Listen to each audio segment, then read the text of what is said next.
To be successful in today's fast-paced world, your website needs to work like a dream. And what do I mean by that? It needs to be responsive, engaging, functional, easy to navigate. I'm gonna hit things today. Gotta watch my hands. Perfect. Right. Flawless entry. Exactly. But anyways, I could go on and on. Your website needs to be great. And a good enough website is not good enough to convert your prospects. So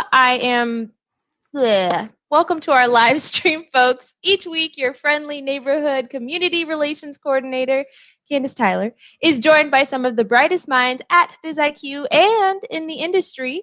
So today is no different. I am talking to Brandon Treadway, who is our Senior Manager of SEO.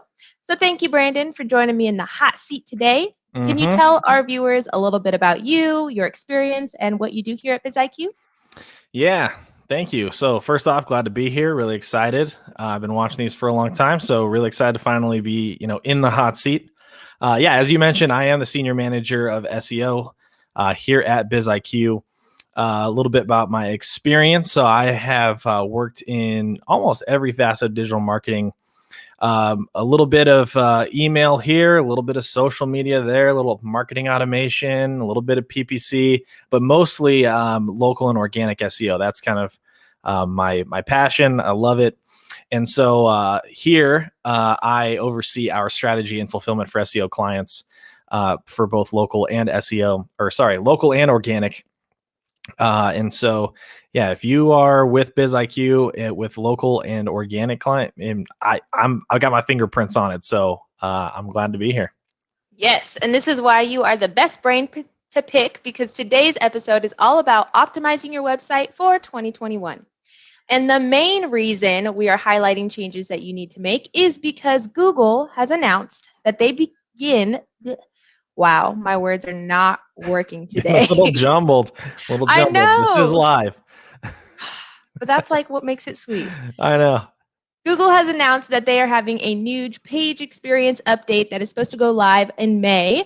So, Brandon, can you tell us about this update? Are you aware of it? What should business owners be aware of? All that great stuff. Yeah, rest assured, I am aware of this update. And this is a big one. So this is a huge update. So something that Google's kind of been working towards for a long time.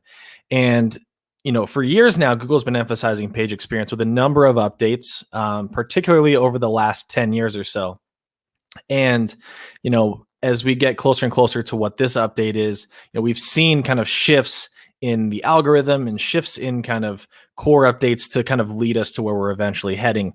And now for a long time now, Google's been preferring to rank pages that have faster load speeds, mostly because of what that means for the user experience, right? And so, a lot of that is based around how users react to a page that loads slow versus a page that loads fast. People tend to leave, and that sends a signal. That makes it clear how people react to your pages. So now the idea of page speed itself, which is something that we've been optimizing for years, is now kind of taking a backseat, and Google is now saying, hey, maybe page speed isn't the most important, but the experience, right? And so speed is kind of part of that experience. And so now, this update, this page experience update is, preparing, it allows us as SEOs to prepare sites so that they are in the best shape possible for users when they do land on that site. Some interesting things here. So this update is actually a big deal in more ways than one. So, before a lot of this was kind of behind the curtain, right? So you could see how your site was performing for the kind of core web vitals and other elements in Google Search Console. But now Google is actually kind of pulling back the curtain. They're showing the little man behind the curtain and saying, hey, this page does not have a very good page experience. They're going to have a little visual indicator in the search engine, in the SERP, in your results page that says, this is a good experience, this is a bad experience. So that before someone even lands on your page, they're going to know kind of what to expect in terms of good or bad page experience. So business owners, they should be prioritizing this page experience so that you can provide a good experience when someone does land on your site. I feel like I'm going to say experience 1,000 times during this live stream. So it's all right. We'll just roll with it. But one point that you did touch on was core website vitals. I know that that is going to be a huge part of this update. But for some of our newbies, can you tell us what core website vitals are? All those great things. Yeah. So core web vitals. So this is the biggest part, kind of the key part of the page, the core part, if you will, of the page experience update. So these core web vitals, they kind of boil down to three main components. So you have your largest contentful paint, or LCP, and that's how long it takes to kind of load an item on the page. So, when you land on a web page, right? Oftentimes that header image is really big, or there's a video or a large block of text. So the first item there is, how long does it take to load that? The most important or largest piece. The second one is first input delay, or FID, and that's how fast is a page able to allow a user to start kind of doing things, right? So whether it's scrolling or clicking on a button or a link or filling in a box, nothing's worse than kind of sitting around. You've landed on the page and now you're trying to interact with it and it won't do anything like that. They're trying to eliminate that by making sure that that experience is taken care of. And then the last one, perhaps one of the most frustrating, is the cumulative layout shift, or CLS. And this is how much does a page move around during loading. So if you've ever landed on a site and you're trying to interact with it, and you're scrolling, the most notorious for this is recipes. So if I've got, a nice chicken parm recipe that I'm trying to read, and they always put it at the very bottom because they want you to read their life story. When I was a young child, I ate chicken parmesan every day. And like you scrolling through, and my grandma, and scrolling through, and then I was married, and scrolling through. Yeah. And then, but as you're doing that, you have ads and images and all sorts of things that are loading and kicking you further back up. So you feel like you're scrolling a lot, but you're actually just going back up because the images are erasing all your progress. So the CLS is designed to make sure that when that happens, it kind of counts against you, so that you provide a good experience, that it's a very smooth transition from the top of the page down to the bottom of the page. Well, hopefully we'll see some recipe changes with this new update. Can I get an amen?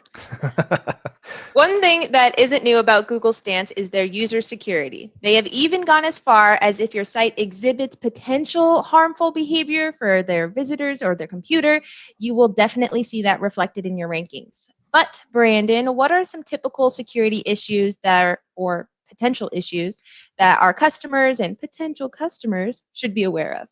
Yeah, so Google will generally warn users before they land on a site that has a security issue. And this is actually pretty rare. I mean, some of the bigger issues are pretty rare. The most common one you'll see is when someone doesn't have an SSL certificate, or essentially a certificate that shows that they are implementing good safety practices and security protocols on their site. The biggest difference between the two is, you can see when a site doesn't have an SSL certificate, the URL starts HTTP instead of HTTPS. So that little S is S for secure. And that is going to kind of show you that you're landing on a safe site. And if you don't have one, Google's going to flag that. So when someone's trying to come to your page, it'll say, hey, this site isn't secure. You sure you want to continue? And it actually makes it kind of hard to continue. You have to kind of click a link that opens up a little box that lets you go anyway. Right.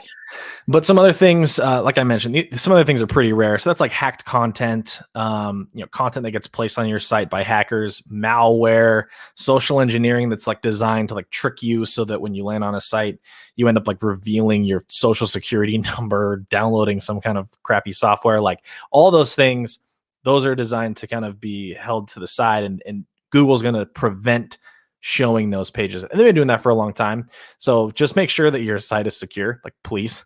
Right. And we do that here. I mean, that's one of the key things that we work on, is making sure that sites are secure. So and we've been doing that since like 2015, before it was even cool. Yeah, a long time.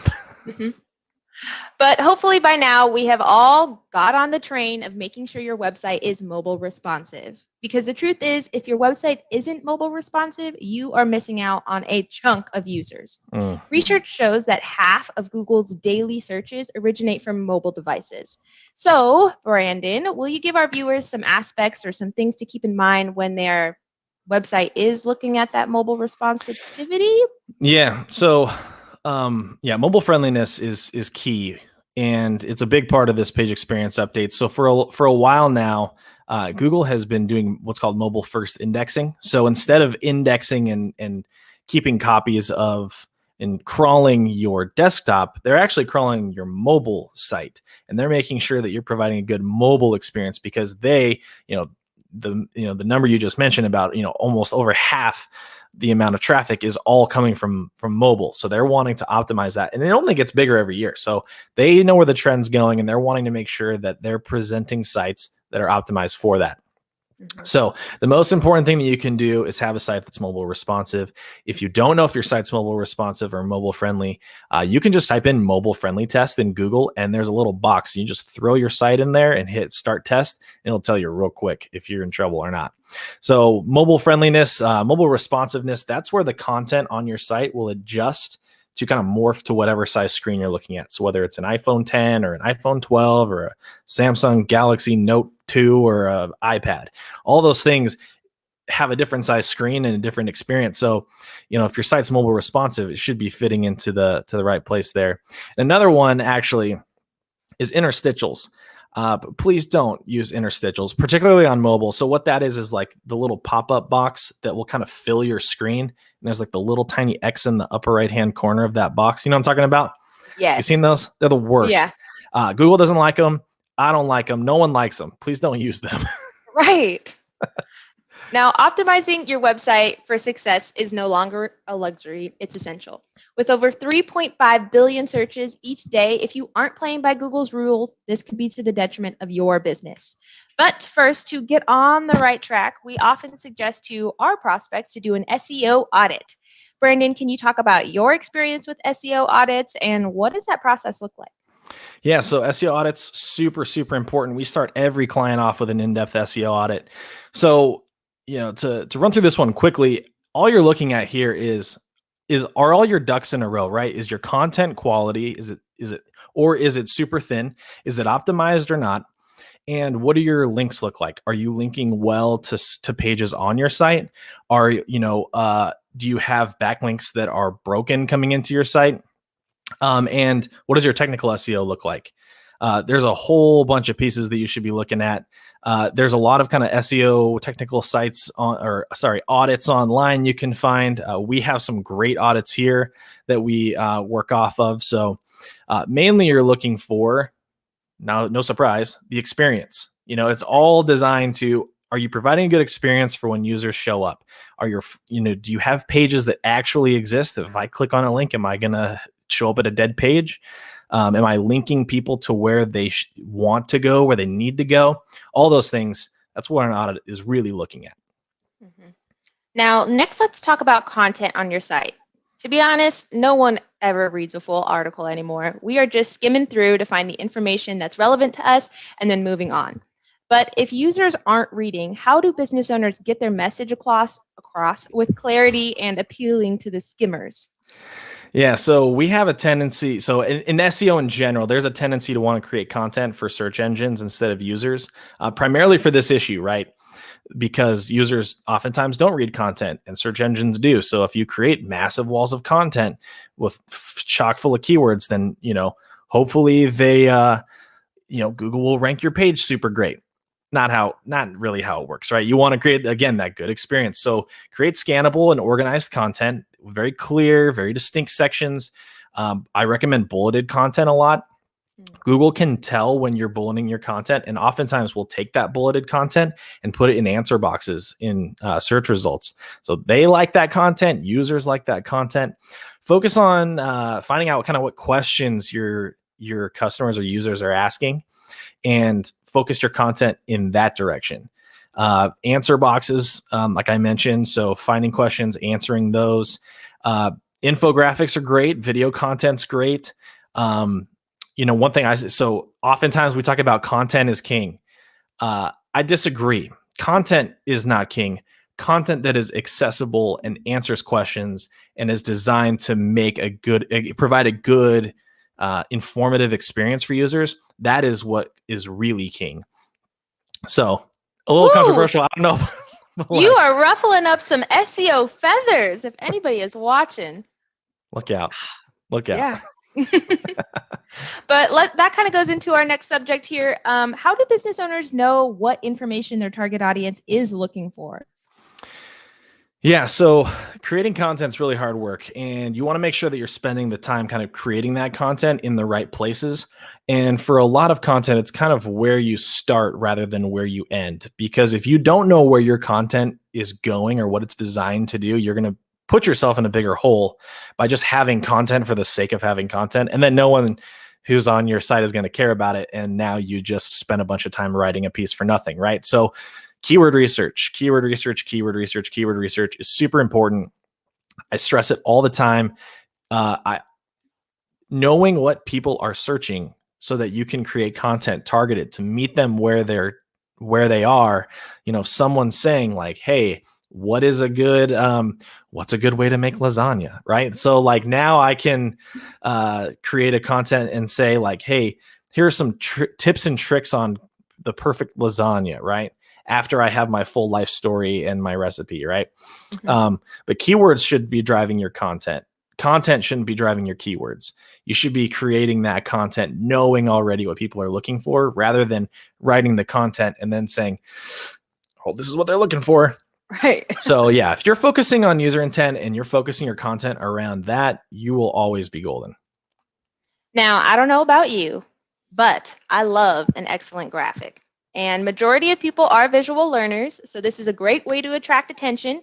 But how do business owners use graphics to their strength and not just distracting their users from converting? Is there a balance that needs to be upheld? Yeah. So I'm right there with you. I love graphics. They're super, super helpful. And they're a great way to create kind of sticky content, sticky pages that are going to hold attention. So infographics are super great. That's kind of the premier version of graphics now. Everyone loves infographics, but it's important to kind of have accompanying content with those graphics. Otherwise, you're kind of just creating a cool mural that no one's going to see. Google can't read infographics. It'd be great if they could, but they can't. So it's important to have, some content explaining, providing some context to that graphic.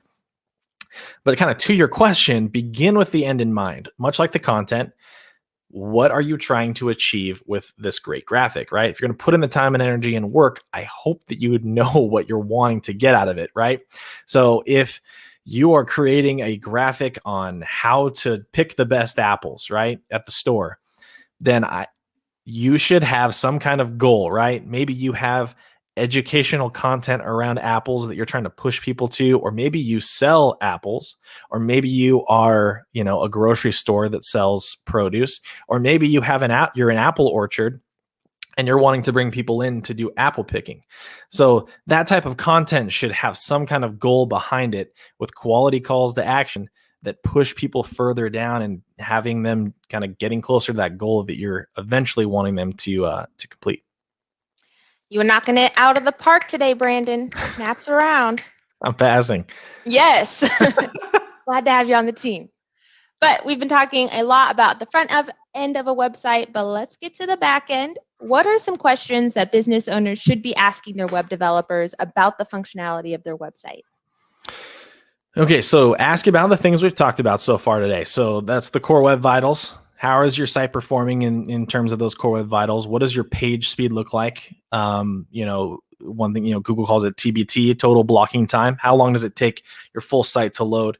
And, in addition to those core web vitals, mobile friendliness, mobile experience. Are you providing a good experience on mobile and desktop? And then one little kind of tip trick I can offer here is if you're wanting to know from your web developers how you're doing in terms of mobile and mobile optimization, take a look at your site's bounce rate for desktop versus your site's bounce rate for mobile and see what the difference is between the two. If you have a large difference, so let's say it's 50% for desktop and 80% for mobile, chances are you have an issue on mobile where the experience is such that it's causing people to bounce.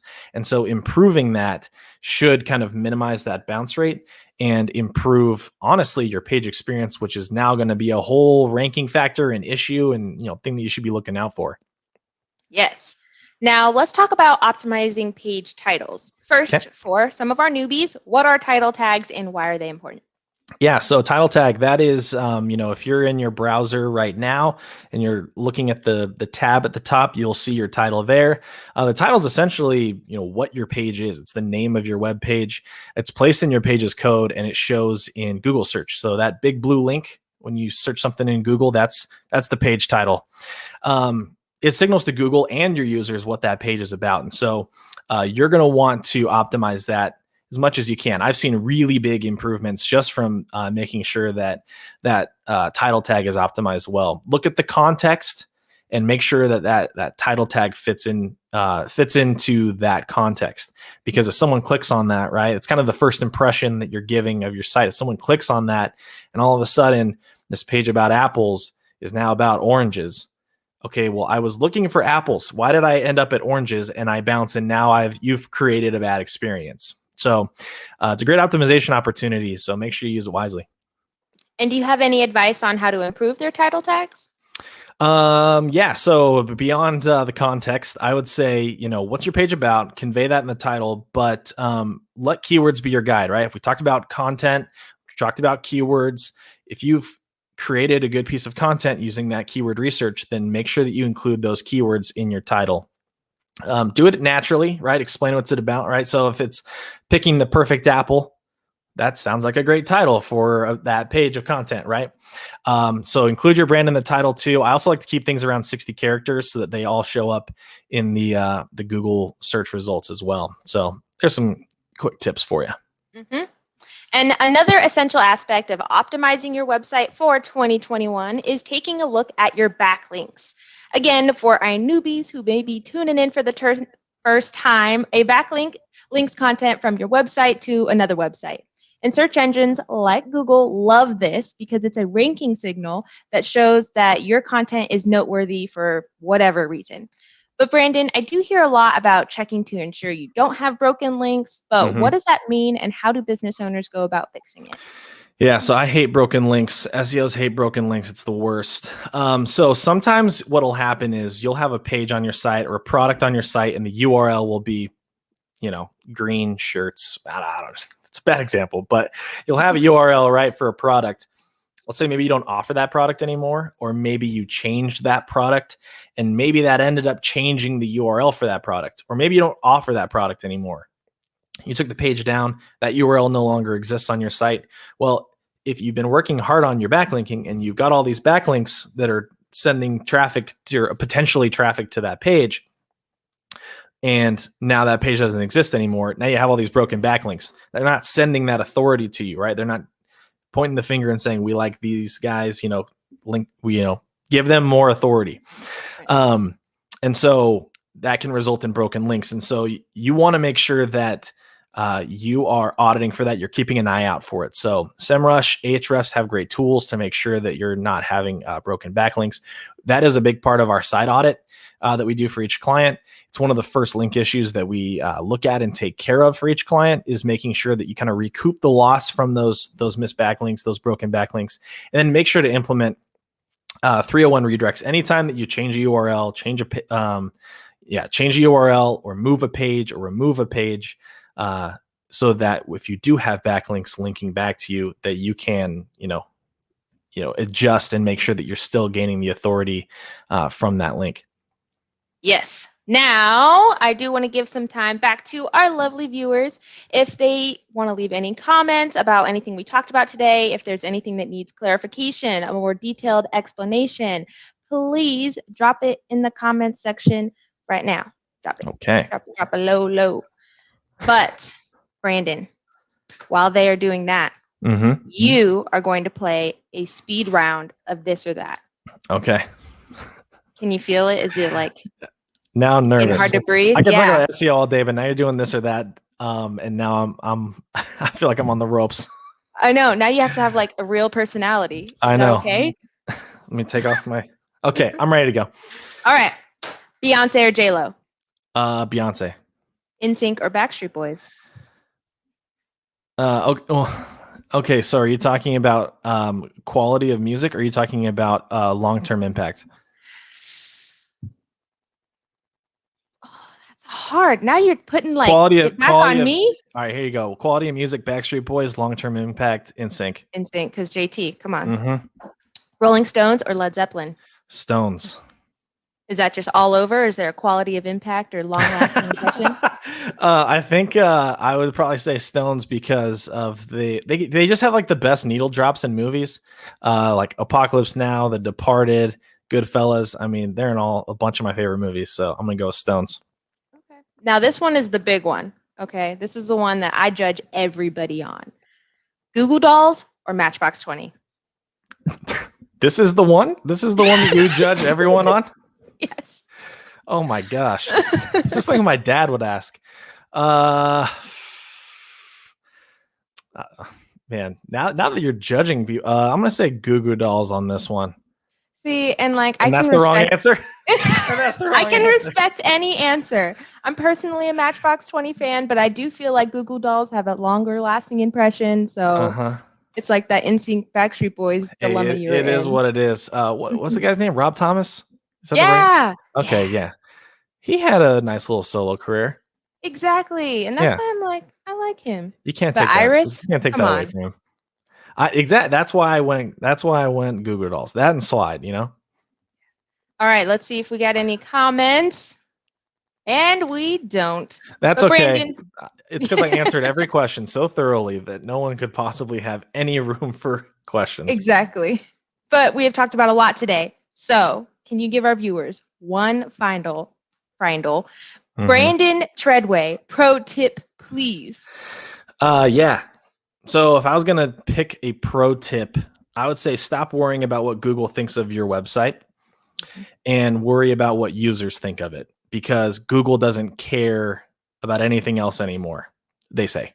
So they care about what users think, and everything that users do on your site, from how far into your site they click, for how long they're on a page, to basically everything they do is a signal to Google on how much people like it. So, and everything we talked about today is all happening because Google is seeing and caring about how users are reacting to sites. So do you make it easy for users to navigate your site, or are they leaving? So if it's easy, then, Google's going to want to show that it provides a good page experience. I feel like a little like pixie dust over that, the more you know. Yeah. So if you have a site users love because the content experience is great, Google's going to reward you, and then you're going to have a good time, So yeah, that's my biggest tip to a lot of people. Stop caring about what Google thinks and care more about what your users think. They're the ones who are buying your product. They're the ones who are doing all the goal conversions for you. So speak to them. And with that, this week's episode is a wrap. Thank you, Brandon, for stepping in the hot seat today. This is great. I loved it. And as always, thank you to our lovely viewers for tuning in. And join me next week as I am speaking with Customer Success Manager Jake Janowski on 5 proven e-commerce strategies that will bring impact. I'm definitely watching that one. Jake's great. I'm excited for that.